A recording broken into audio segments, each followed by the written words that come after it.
ಸ್ನೇಹಿತರೆ ನಮಸ್ಕಾರ. Big boss ಮುಗಿಯೋಕೆ ಇನ್ನೊಂದು 3 ವಾರ ಬಾಕಿ ಇದೆ. ಇಂಥ ಸಂದರ್ಭದಲ್ಲಿ ಗಿಲ್ಲಿ ತನ್ನ ಹೆಸರನ್ನ ಕೆಡಿಸ್ಕೊಳ್ಳುವಂಥ ಕೆಲಸ ಮಾಡ್ತಾ ಇದ್ನಾ ಅಂತ ಒಂದು ಅನುಮಾನ ಶುರುವಾಗ್ತಾ ಇದೆ. ಕಾರಣ ಕುತಂತ್ರಿ ಕಾವ್ಯನ ಸೇವ್ ಮಾಡೋಕ್ಕೆ ಹೋಗಿ ಈಗ ಗಿಲ್ಲಿ ಹೆಸರು ಹಾಳಾಗ್ತಾ ಇದೆ. ಗಿಲ್ಲಿ ಬಿಗ್ ಬಾಸಿಗೆ ಬರುವಂಥ ಸಂದರ್ಭದಲ್ಲಿ ತಾನು ಕಪ್ಪನ್ನು ಗೆಲ್ಲೋಕೆ ಬಂದನ ಅಥವಾ ಕಾವ್ಯನಿಗೆ ಕಪ್ ಗೆಲ್ಸಿಕೊಡೋಕೆ ಬಂದನ ಅಂತ ಒಂದಿಷ್ಟು ಜನ ಕಮೆಂಟ್ ಕೂಡ ಮಾಡ್ತಾ ಇದ್ದಾರೆ. ಯಾಕಂತ ಹೇಳಿದ್ರೆ ಕಾವ್ಯ ಫುಲ್ ಸ್ವಾರ್ಥಿಯಾಗಿ ಬಿಟ್ಟಿದ್ದಾಳೆ. ಗಿಲ್ಲಿ ಕಾವ್ಯನಿಗೆ ಸಪೋರ್ಟ್ ಮಾಡೋದು ಮಾತ್ರ ಬಿಡ್ತಾ ಇಲ್ಲ. ಗಿಲ್ಲಿಯ ನಿಜವಾದ ಫ್ಯಾನ್ಸ್ ಯಾರೆಲ್ಲರೂ ಕೂಡ ಈ ಕಂಪ್ಲೀಟ್ ಎಪಿಸೋಡನ್ನು ನೋಡ್ತಾ ಇದ್ದಾರೆ. ಅವರಿಗೆಲ್ಲರಿಗೂ ಕೂಡ ಇದು ಅರ್ಥ ಆಗ್ತಾ ಇದೆ. ಗಿಲ್ಲಿಯ ನಿಜವಾದ ಫ್ಯಾನ್ಸ್ಗೆ ಮಾತ್ರ ಒಂದಿಷ್ಟು ಜನ ಅವರಿಬ್ಬರು ಅನ್ಯೋನ್ಯವಾಗಿ ಇರುವಂಥದ್ದನ್ನು ರೀಲ್ಸ್ ಮಾಡಿ ಬಿಡ್ತಾರಲ್ವಾ, ಒಳ್ಳೊಳ್ಳೆ ಸಾಂಗ್ಸ್ಗಳನ್ನು ಹಾಕಿ, ಅದು ಅವರಿಗೆ ಅರ್ಥ ಆಗ್ತಿಲ್ಲ. ಇವರೆಲ್ಲರೂ ಕೂಡ ಕಾವು ಗಿಲ್ಲಿ ಸೂಪರ್ ಜೋಡಿ ಅಂತ ಇದ್ದಾರೆ. ಆದರೆ ಕಾವ್ಯನ ಮೋಸದ ಆಟ, ಕಾವ್ಯನ ಸ್ವಾರ್ಥ ಗಿಲ್ಲಿಗೆ ಅರ್ಥ ಆಗ್ತಾ ಇಲ್ಲ. ಆ ಒಂದು ಕುತಂತ್ರದ ಕತೆ ಗಿಲ್ಲಿಗಿನ್ನೂ ಕೂಡ ಅರ್ಥ ಆಗ್ತಾ ಇಲ್ಲ. ಇವತ್ತು ನೋಡಿ ವೀಕೆಂಡ್ ವಿತ್ ಸುದೀಪ್ ಇಂಥ ಒಂದು ಪಂಚಾಯಿತಿಯಲ್ಲಿ ಪಕ್ಕಾ ಗಿಲ್ಲಿಗೆ ಇದೇ ವಿಚಾರ ಆಗುತ್ತೆ. ಯಾಕಂತ ಹೇಳಿದ್ರೆ ಸುಖ ಸುಮ್ಮನೆ ಇದು ನಾಮಿನೇಟ್ ಪ್ರೋಗ್ರಾಮ್ ಅಂತ ಮಾಡಿದ್ದಾರೆ. ಯಾಕಂತ ಹೇಳಿದ್ರೆ ಕಾವ್ಯ ನಿಮ್ಮ ಮನೆಯವರು ಎಲ್ಲರೂ ಕೂಡ ಸೇರಿ ನಾಮಿನೇಟ್ ಮಾಡಿದ್ದಾರೆ. ಆದರೆ ಯಾಕೆ ಗಿಲ್ಲಿ ಸಪೋರ್ಟ್ ಮಾಡಿದ್ದಾನೆ ಎನ್ನುವಂಥ ಪ್ರಶ್ನೆ ಉದ್ಭವ ಆಗ್ತಾ ಇದೆ. ಅದು ಅವರ ವೈಯಕ್ತಿಕ ವಿಚಾರ. ಆದರೆ ಕಾವ್ಯನ ಸೇವ್ ಮಾಡಿದ್ದಾನೆ ಓಕೆ, ಆದರೆ ಗಿಲ್ಲಿನ ಪ್ರತಿ ಹಂತದಲ್ಲೂ ಕೂಡ ನಾಮಿನೇಟ್ ಮಾಡ್ತಾ ಬರ್ತಾ ಇರುವಂಥ ಕಾವ್ಯ, ಧನುಷ್ಗೆ ಸಪೋರ್ಟ್ ಮಾಡ್ತಾ ಇರುವಂಥ ಕಾವ್ಯ, ಹಾಗೆ ಸ್ಪಂದನಗೆ ಸಪೋರ್ಟ್ ಮಾಡ್ತಾ ಇರುವಂಥ ಕಾವ್ಯ ಗಿಲ್ಲಿಗೆ ಯಾವುದೇ ಕಾರಣಕ್ಕೂ ಕೂಡ ಸಪೋರ್ಟ್ ಮಾಡ್ತಾ ಇಲ್ಲ. ಮಿಡ್ಲಲ್ಲಿ ಕೈ ಬಿಟ್ಟಿರುವಂಥ ಇದೇ ಕಾವ್ಯ ಯಾವಾಗ ಮನೆಯವರು ಬಂದು ಒಂದಿಷ್ಟು ಐಡಿಯಾಸ್ಗಳನ್ನು ಕೊಟ್ಟರು, ಯಾವುದೇ ಕಾರಣಕ್ಕೂ ಕೂಡ ಗಿಲ್ಲಿನ ನೀನು ನಾಮಿನೇಟ್ ಮಾಡೋಕ್ಕೆ ಹೋಗಬೇಡ. ಅದರಲ್ಲೂ ಕೂಡ ಕಾವ್ಯನ ಅಮ್ಮ ಒಂದು ಹೇಳಿರುವಂಥ ಮಾತನ್ನು ನೀವು ನೋಡಿದ್ರು ಕೇಳಿದ್ರು ಗೊತ್ತಿಲ್ಲ. ಸೊ ಏನಪ್ಪ ಅಂತ ಹೇಳಿದ್ರೆ ಕಾವ್ಯನ ಅಮ್ಮ ಹೇಳಿರುವಂಥದ್ದು, ನೀನು ಬ್ರದರ್ಸು ರಕ್ಷಾಬಂಧನ ಥರ ನೀನು ರಾಖಿ ಕಟ್ಟೋಕಲ್ಲ ಹೇಳೋಕೆ ಅಂಥ ಒಂದು ಹೇಳಿಕೆಗಳನ್ನು ಕೊಡೋಕೆ ಹೋಗಬೇಡ. ಜಸ್ಟ್ ಫ್ರೆಂಡ್ಸು ಅಂದರೆ ಹೊರಗಡೆ ಇರುವವರು ಏನಾದರೂ ಗಿಲ್ಲಿ ಜೊತೆ ಏನಾದರೂ ಜಗಳ ಆದರೆ ಅಥವಾ ಏನಾದರೂ ಆದರೆ ಮತ್ತೆ ವೋಟ್ ಮಿಸ್ಸಿಂಗ್ ಆಗುತ್ತಲ್ಲ ಅಂತ.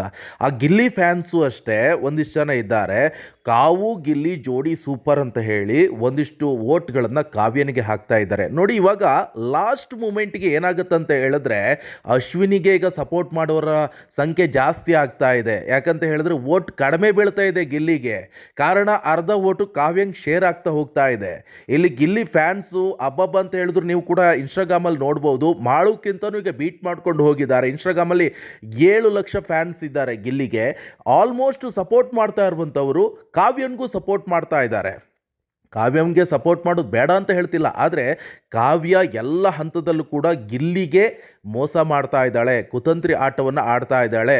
ಯಾಕೆ ಮತ್ತೆ ವಾಪಸ್ ಬರಬೇಕಿತ್ತು, ಗಿಲ್ಲಿ ಸಹವಾಸ ಮಾಡಬೇಕಿತ್ತು, ಗಿಲ್ಲಿಗೆ ಬಕೆಟ್ ಹಿಡ್ಕೊಂಡು ಕೂತ್ಕೊಳ್ಬೇಕಿತ್ತು. ಸೊ ಮನೆಯವರು ಹೇಳಿದ ನಂತರ ಅದಕ್ಕೂ ಮುಂಚೆ ಗಿಲ್ಲಿ ಟಚ್ ಮಾಡಿದ್ರೂ ಆಗಲ್ಲ, ಒಂದು ದಾಳಿಂಬೆ ಹಣ್ಣನ್ನು ತಗೊಂಡ್ರೂ ಆಗಲ್ಲ, ಒಂದು ಮೊಟ್ಟೆ ತಗೊಂಡ್ರೂ ಆಗಲ್ಲ, ಗಿಲ್ಲಿ ಮೇಲೆ ಉರುರ್ಕೊಂಡು ಬೀಳ್ತಾಳೆ. ಅದೇ ಈಗ ಸ್ಪಂದನ ಧನುಷ್ ಅವರಿಬ್ಬರು ಫ್ರೆಂಡ್ಶಿಪ್ ಯಾವ ರೀತಿಯಾಗಿದೆ, ಪ್ರತಿಯೊಂದು ಹಂತದಲ್ಲೂ ಕೂಡ ಸ್ಪಂದನ ಧನುಷ್ಗೆ ಸಪೋರ್ಟ್ ಮಾಡಿಕೊಂಡೇ ಬರ್ತಾ ಇದ್ದಾಳೆ. ಕಾವ್ಯನೂ ಅಷ್ಟೇ ಧನುಷ್ಗೆ ಸಪೋರ್ಟ್ ಮಾಡ್ಕೊಂಡು ಬರ್ತಾ ಇದ್ದಾಳೆ. ಕ್ಯಾಪ್ಟನ್ಶಿಪ್ ಆಟ ಇರ್ಬೋದು, ಪ್ರತಿಯೊಂದು ಹಂತದಲ್ಲೂ ಕೂಡ ಎಲಿಮಿನೇಟ್ ಮಾಡೋದು ಮಾತ್ರ ಗಿಲ್ಲಿನ ಕಾವ್ಯ. ಓಕೆ ಫೈನ್, ಈಗ ಫ್ರೆಂಡ್ಸ್ ಅಂತ ತಕ್ಷಣ ಅವರು ಒಳಗಡೆ ಇರೋರು ಯಾರು ಏನು ಬೇಕಾದರೂ ಹೇಳ್ತಾರೆ, ಹಾಗಂತ ಹೇಳ್ಕೊಂಡು ಬಿಡೋಕ್ಕಾಗತ್ತಾ? ತನ್ನ ಜೊತೆ ಇರೋರನ್ನ ಫ್ರೆಂಡ್ಶಿಪ್ಪನ್ನು ಕಟ್ ಮಾಡೋಕ್ಕಾಗತ್ತಾ? ಹಾಗಂತ ಹೇಳ್ಕೊಂಡು ಕಾವ್ಯ ಈಗ ಮನೆಯವರು ಇರ್ಬೋದು ಮತ್ತು ಹೊರಗಡೆ ಫ್ರೆಂಡ್ಸ್ ಯಾರು ಏನೋ ಕ್ಲೋಸ್ ಆಗಿದ್ದಾರೆ ಅಂತ ಹೇಳಿ ಇನ್ಯಾರೋ ಏನೋ ಮಾತಾಡ್ತಾರೆ ಅಂತ ಕಾವ್ಯ ಫ್ರೆಂಡ್ಶಿಪ್ ಬಿಡ್ತಾರಾ? ಇಲ್ಲ. ಈಗ ಧನುಷ್ ಇರ್ಬೋದು, ಕಾವ್ಯ, ಸ್ಪಂದನ ಇವರು 3 ಜನರು ಕೂಡ ಒಂದೇ ಕೆಟಗರಿಯವರು. ಇವರೆಲ್ಲರೂ ಕೂಡ ಫ್ರೆಂಡ್ಸು, ಯಾವುದೇ ಕಾರಣಕ್ಕೆ ಬಿಟ್ಕೊಡೋಕ್ಕೆ ಹೋಗ್ತಾ ಇಲ್ಲ. ಗಿಲ್ಲಿನ ಇಲ್ಲಿ ಯೂಸ್ ಮಾಡ್ಕೊಳ್ತಾ ಇದ್ದಾರೆ. ತಾನು ಸ್ಟೆಪ್ ಹತ್ತಬೇಕಾದ್ರೆ ಮೆಟ್ಟಿಲುಗಳನ್ನಾಗಿ ಯೂಸ್ ಮಾಡ್ಕೊಳ್ತಾ ಇದ್ದಾಳೆ ಅಂತ ಸಾಕಷ್ಟು ಜನ ಕಮೆಂಟ್ ಬಾಕ್ಸಲ್ಲಿ ಮೆನ್ಷನ್ ಮಾಡ್ತಾ ಇದ್ರು. ಒಂದಿಷ್ಟು ಜನರಿಗೆ ಪಕ್ಕಾ ಅರ್ಥ ಆಗಿದೆ, ಕುತಂತ್ರಿ ಕಾವ್ಯ, ಕನ್ನಿಂಗ್ ಕಾವ್ಯ ಅಂತಲೇ ಒಂದಿಷ್ಟು ಜನ ಕಮೆಂಟ್ ಬಾಕ್ಸಲ್ಲಿ ಮೆಸೇಜನ್ನು ಮಾಡ್ತಾ ಇದ್ದಾರೆ. ಪಕ್ಕಾ ಕನ್ನಿಂಗು ಇವರು ಕುತಂತ್ರಿ ಕಾವ್ಯ ಅಂತ. ಸೊ ಒಂದಿಷ್ಟು ಜನ ಹೇಳ್ತಾ ಇದ್ದಾರೆ, ಇಲ್ಲಪ್ಪ ನೀನೇನು ಬಕೆಟ್ ಹಿಡಿತೀಯ ಗಿಲ್ಲಿಗಂತ. ಇಲ್ಲಿ ಬಕೆಟ್ ಯಾರು ಹಿಡಿತಾ ಇಲ್ಲ, ಗಿಲ್ಲಿ ಗೆಲ್ಲಬೇಕು ಅಂತ ಒಂದಿಷ್ಟು ಜನ ಹೇಳ್ತಾ ಇದ್ದಾರೆ. ಪಕ್ಕಾ ಹೀಗೆ ಆಗ್ಬೋದು ಎಂದು ಒಂದಿಷ್ಟು ಜನ ಊಹಿಸ್ಕೊಳ್ತಾ ಇದ್ದಾರೆ. ಅಂತ ಹೇಳಿದ್ರೆ ಗಿಲ್ಲಿ ಫಸ್ಟ್ ಬಂದರೆ ಸೆಕೆಂಡ್ ಪ್ಲೇಸಲ್ಲಿ ಅಶ್ವಿನಿ ಪಕ್ಕಾ ಬರ್ತಾರೆ ಅಂತ. ಒಟ್ಟಾರೆ ಈ ಗಿಲ್ಲಿಯ ಕೃಪಕಟಾಕ್ಷದಿಂದ ಕಾವ್ಯ ಈಗ ಫಿನಾಲೆ ಹಂತಕ್ಕೆ ಬಂದಿದ್ದಾರೆ ಅಂತಲೇ ಹೇಳ್ಬೋದು. ಯಾಕಂತ ಹೇಳಿದ್ರೆ ಇವತ್ತು ಯಾರು ಹೊರಗಡೆ ಹೋಗ್ತಾರೆ ಅನ್ನುವಂಥದ್ದು ಕೂಡ ಒಂದು ಸ್ವಲ್ಪ ಟಫ್ ಆಗಿದೆ. ಸ್ಪಂದನನೋ ಅಥವಾ ರಾಶಿಕನೋ ಅಥವಾ ಯಾರೋ ಗೊತ್ತಿಲ್ಲ, ಅವರೆಲ್ಲ ನಾಮಿನೇಟ್ ಆಗಿದ್ದಾರೆ. ಧ್ರುವಂತು, ಅಶ್ವಿನಿ ಆಗೋದಿಲ್ಲ, ಹೊರಗಡೆ ಹೋಗಲ್ಲ. ಯಾಕಂತ ಹೇಳಿದ್ರೆ ಆಲ್ಮೋಸ್ಟ್ ಒಂದಿಷ್ಟು ಜನ ಬಿಗ್ ಬಾಸ್ ಮೇಲೆ ಆರೋಪವನ್ನು ಮಾಡ್ತಾ ಇದ್ದಾರೆ. ಅಶ್ವಿನಿನ ಗೆಲ್ಲಿಸುವಂಥ ಪ್ರಯತ್ನ ಬಿಗ್ ಬಾಸ್ ಮಾಡ್ತಾ ಇದೆ ಅಂತ. ಗೊತ್ತಿಲ್ಲ ಏನೋ ಎತ್ತದು ಅಂತ ಹೇಳ್ಕೊಂಡು ಒಂದಿಷ್ಟು ಜನ ಕಮೆಂಟ್ಗಳನ್ನು ಮಾಡ್ತಾ ಇದ್ದಾರೆ. ಸೊ ಇನ್ನೊಂದು ಕಡೆಯಲ್ಲಿ ಆಲ್ಮೋಸ್ಟ್ ಈಗ ಕೊನೆಯ ಹಂತಕ್ಕೆ ಬರುವಂಥ ಸಂದರ್ಭದಲ್ಲಿ ಒಂದಿಷ್ಟು ಭಾಷೆಗಳ ಮೇಲೂ ಕೂಡ ಹಿಡಿತ ಗಿಲ್ಲಿ ಬಿಡ್ತಾ ಇದ್ದಾನೆ ಕಾವ್ಯನಿಗೋಸ್ಕರ ಗಿಲ್ಲಿ ಈಗ ಭಾಷೆ ಹಿಡಿತನೂ ಕೂಡ ತಪ್ಪಿಸ್ಕೊಳ್ಳೋಂಥ ಪ್ರಯತ್ನ ಆಗ್ತಾ ಇದೆ. ಒಂದಿಷ್ಟು ಈಗ ಕೊನೆಯ ಹಂತ ಬರುವಂಥ ಸಂದರ್ಭದಲ್ಲಿ ಸಿಂಪತಿ ಕಾರ್ಡನ್ನು ಅಶ್ವಿನಿ ಗೌಡ ಅವರು ಪ್ಲೇ ಮಾಡ್ತಾ ಇದ್ದಾರೆ. ಯಾವಾಗ ತನ್ನ ಮೇಲೆ ಸಿಂಪತಿ ಬರುವಂಥ ಪ್ರಯತ್ನ ಹೊರಗಡೆ ಜನರಿಗೆ ಆಗುತ್ತೋ ಗೊತ್ತಿಲ್ಲ. ಸೊ ಆ ಒಂದು ಸಿಂಪತಿ ಕಾರ್ಡನ್ನು ಪ್ಲೇ ಮಾಡುವಂಥ ಪ್ರಯತ್ನ ಮಾಡ್ತಾ ಇದ್ದಾರೆ. ಒಂದಿಷ್ಟು ಜನರು ಕೂಡ ಅದಕ್ಕೂ ಕೂಡ ಸಪೋರ್ಟ್ ಮಾಡ್ಕೊಂಡು ಹೋಗ್ತಾ ಇದ್ದಾರೆ. ಗಿಲ್ಲಿ ಇತ್ತಿತ್ತಲಾಗೆ 4 ದಿವಸದಿಂದ ಸಿಕ್ಕಾಪಟ್ಟೆ ಮಾತಾಡ್ತಾ ಇದ್ದಾನೆ, ಕೆಟ್ಟ ಶಬ್ದ ಬೈತಾ ಇದ್ದಾನೆ, ಹಾಗೆ ಹೀಗೆ ಅಂತ ಕಮೆಂಟ್ ಮಾಡ್ತಾ ಇದ್ದಾರೆ. ಇನ್ನೊಂದಿಷ್ಟು ಜನ ಕಾವ್ಯನ್ನು ಜೊಲ್ಲು ಗಿಲ್ಲಿ ಈ ಥರದಲ್ಲೆಲ್ಲ ಒಂದಿಷ್ಟು ಜನ ಮಾತಾಡ್ತಾ ಇದ್ದಾರೆ. ಸೊ 100ರಲ್ಲಿ 90% ಗಿಲ್ಲಿಗೆ ಒಳ್ಳೆ ಸಪೋರ್ಟಿವ್ ಆಗಿದ್ದಾರೆ. ಅದರ 10% ಕಾವ್ಯನಿಂದನೇ ಗಿಲ್ಲಿ ಹೆಸರು ಹಾಳಾಗ್ತಾ ಇದೆ. ಇವರೆಲ್ಲರೂ ಕೂಡ ಹೊರಗಡೆ ಬಂದಂಥ ಸಂದರ್ಭದಲ್ಲಿ ಇದೇ ಫ್ರೆಂಡ್ಶಿಪ್ ಇರುತ್ತಾ? ಪಕ್ಕಾ ಇರಲ್ಲ. ಯಾಕಂತ ಹೇಳಿದ್ರೆ ಒಳಗಡೆ ಇರುವಂಥ ಸಂದರ್ಭದಲ್ಲಿ ಪಕ್ಕ ಯೂಸ್ ಮಾಡ್ಕೊಳ್ತಾ ಇದ್ದಾಳೆ ಕಾವ್ಯ. ಹೇಗೆ ಯೂಸ್ ಮಾಡ್ಕೋಬೇಕು ಗಿಲ್ಲಿನ ಅದೇ ಥರ ಯೂಸ್ ಮಾಡ್ಕೊಳ್ತಾ ಇದ್ದಾಳೆ. ನೀವು ಕೂಡ ಅಬ್ಸರ್ವ್ ಮಾಡಿರ್ಬೋದು, ಯಾವಾಗ ಕಾವ್ಯನ ಮನೆಯವರು ಬಂದು ಒಂದಿಷ್ಟು ಮಾತುಗಳನ್ನು ಹೇಳಿದ್ರು ಅದ್ರ ಮೇಲೆ ಕಾವ್ಯ ಈಗ ಗಿಲ್ಲಿ ಜೊತೆ ಮತ್ತೆ ಯಾವುದೇ ಕಾರಣಕ್ಕೂ ಬಿಡಲ್ಲ, ಸಪೋರ್ಟ್ ಮಾಡ್ಕೊಂಡಿರ್ತೀನಿ, ಆ ರೇಂಜಿಗೆ ಬಂದಿದ್ದಾರೆ. ಅದರ ವಿಚಾರ ಏನಾದರೂ ಮಾತಾಡಿದ್ದು ಈಗ ಮನೆಯವ್ರಿಗೆ ಗೊತ್ತಿಲ್ಲ. ಕಾವ್ಯನ ಫ್ಯಾಮಿಲಿಯವ್ರು ಮಾತಾಡಿದ್ದು ಏನೇನು ಮಾತಾಡಿದ್ರು ಅಂತ ಮನೆಯವ್ರಿಗೆ ಗೊತ್ತಿಲ್ಲ. ಏನಾದರೂ ಮಾತಾಡೋದು ಗೊತ್ತಾದರೆ ಪಕ್ಕ ಅದೇ ಕಾರಣಗಳನ್ನು ಇಟ್ಕೊಂಡು ನಾಮಿನೇಟ್ ಮಾಡ್ತಾರೆ ಕಾವ್ಯನ. ಸೊ ಈಗ ಹೇಳೋಕ್ಕಾಗಲ್ಲ. ಈಗ ಸೇವ್ ಮಾಡಿದ್ದಾನೆ ಗಿಲ್ಲಿ, ಎಷ್ಟರ ತನಕ ಸೇವ್ ಮಾಡೋಕ್ಕಾಗತ್ತೆ? ಈಗ ಗಿಲ್ಲಿ ಮಾತು ಕೊಟ್ಟಿದ್ದಾನೆ, ನಾನು ಯಾವುದೇ ಕಾರಣಕ್ಕೂ ಕೂಡ ಕಾವ್ಯನ ಕೈ ಬಿಡಲ್ಲ ಕೊನೆ ತನಕ. ಓಕೆ, ಆಯಿತು. ತನ್ನ ಆಟದಲ್ಲಿ ಸ್ವಾರ್ಥವನ್ನು ಇಟ್ಕೊಂಡಿರುವಂಥ ಕಾವ್ಯನ ಇಷ್ಟೊಂದು ಉಳಿಸುವಂಥ ಅವಶ್ಯಕತೆ ಇದೆಯಾ ಅಂತ ಪ್ರಶ್ನೆ ಮೂಡ್ತಾ ಇದೆ.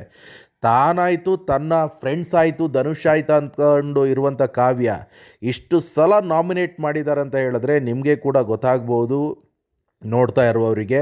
ಆದರೆ ಗಿಲ್ಲಿ ಯಾವುದೇ ಕಾರಣಕ್ಕೂ ಕೂಡ ನಾಮಿನೇಟ್ ಮಾಡೋಕ್ಕೆ ಹೋಗಿಲ್ಲ. ಹಾಗಂತ ಮಾತ್ರಕ್ಕೆ ಆತನು ಏನು ಹೆಡ್ಡ ಅಲ್ಲ, ಒಂದಿಷ್ಟು ಬುದ್ಧಿಯನ್ನು ಯೂಸ್ ಮಾಡಿಕೊಂಡೆ ಒಂದಿಷ್ಟು ಮಾತಾಡ್ತಾನೆ. ಸೊ ಅಶ್ವಿನಿ ಗೌಡ ಅವರು ಕೂಡ ಅಷ್ಟೇ, ಎಲ್ಲರಿಗೂ ಕೂಡ ಏಕವಚನ ಪದ ಬಳಕೆ ಮಾಡ್ತಾರೆ.